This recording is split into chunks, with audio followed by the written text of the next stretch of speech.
Hello friends, welcome to the Techlisten channel. So friends, today I will talk about MSI Cubi 6 mini PC. So friend, MSI is preparing for release of the Cubi 6, the latest in its line of mini PCs following the Cubi 5, and this new innovation comes in two models, the Cubi 6 1M and the Cubi 6 13M.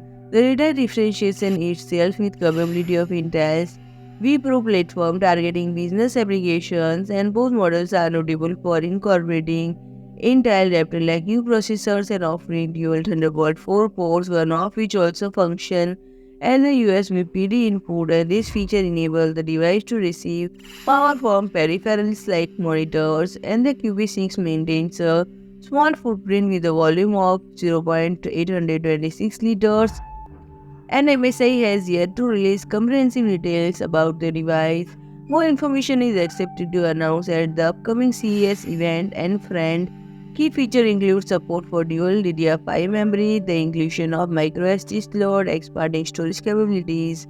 And friend, if you like my video, please do like, share and comment, and don't forget to subscribe my channel and press the bell icon.